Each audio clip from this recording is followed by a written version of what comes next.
Selamat sore Bapak, selamat sore teman-teman. Perkenalkan, nama saya Oktavia Trisnawati, kelas A semester 7, program mata kuliah Sosiologi Terapan.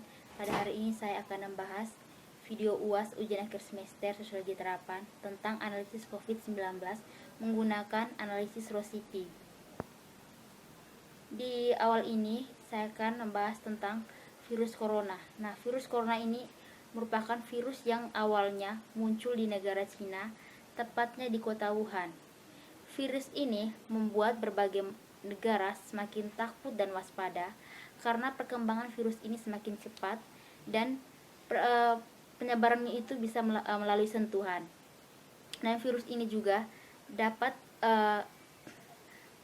membuat pemerintah semakin pusing dengan adanya berbagai macam dampak seperti kematian, dan juga adanya virus ini juga membuat berbagai negara di seluruh belahan bumi ini untuk melakukan berbagai macam kebijakan, baik itu di bidang ekonomi, sosial, budaya, pendidikan, dan selain sebagainya.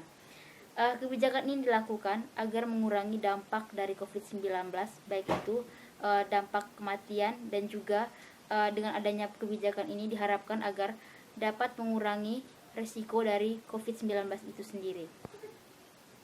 Nah, di sini dibahas juga isu atau masalah yang sekarang ini dihadapi oleh masyarakat, di mana dengan adanya virus corona ini berbagai macam isu-isu atau masalah kasus-kasus yang terjadi di masyarakat dengan adanya COVID ini, yaitu yang saya bahas ini, yang saya kutip dari Kompasiana.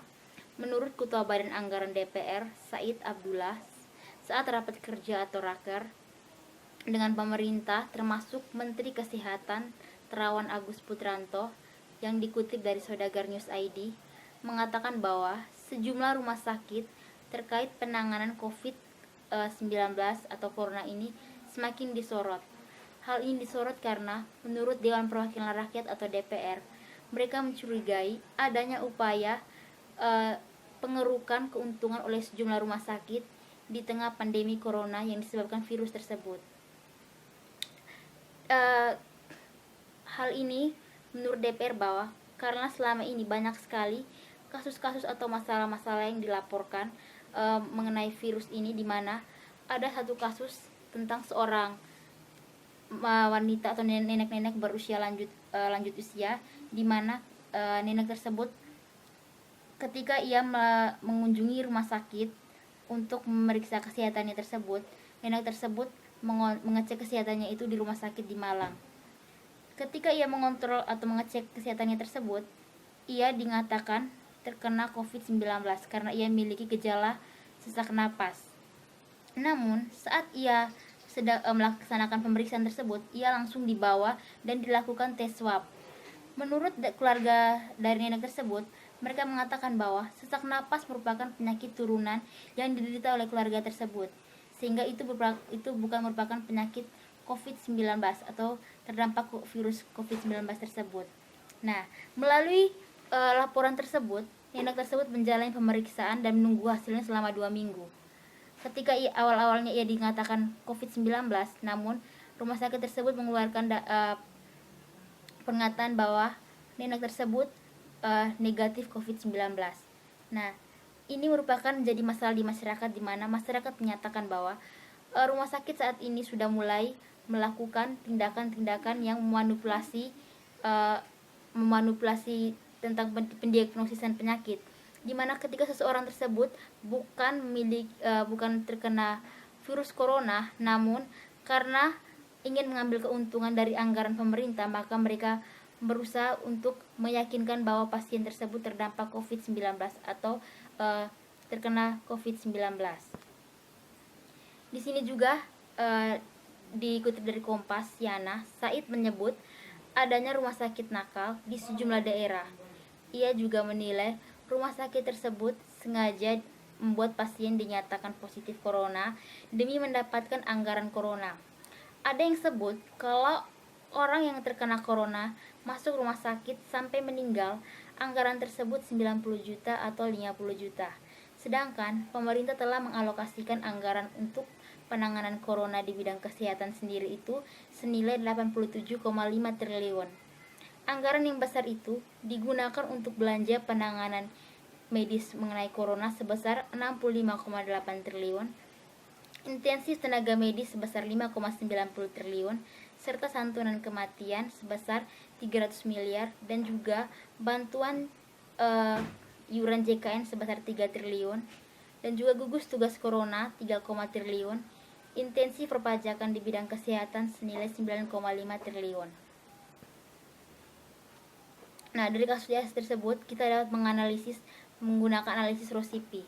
Nah, sebelum menganalisis menggunakan analisis Rosipi, ada baiknya kita mengetahui apa itu Rosipi atau analisis Rosipi. Melalui analisis Rosipi yang dikutip dari wordpress.com bahwa satu rules adalah faktor bahwa orang berperilaku tidak hanya dalam suatu peraturan tetapi dalam kerangka peraturan perundang-undangan yang sering saling terkait. Yang kedua, opportunity adalah faktor lingkungan atau eksternal dari pihak-pihak yang akan dituju yang juga harus diketahui secara jelas sehingga memungkinkan berperilaku sesuai dengan perintah atau larangan peraturan perundang-undangan yang akan dibuat. Yang ketiga, capacity adalah faktor yang terkait dengan ciri-ciri tertentu seperti mungkinkan punya masalah yang bisa mendorong mereka atau menyulit mereka untuk menaati peraturan perundang-undangan. Berikutnya, komunikasi adalah faktor peran pihak yang berwenang atau aparat dalam mengambil langkah-langkah apakah sudah memadai atau belum untuk mengkomunikasikan peraturan perundang-undangan kepada pihak yang dituju.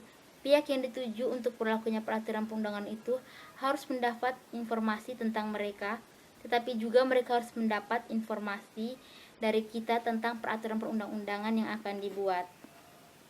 Yang kelima, proses adalah prosedur bagi pelaku peran untuk memutuskan apakah akan memenuhi atau tidak akan mematuhi terhadap peraturan perundang-undangan.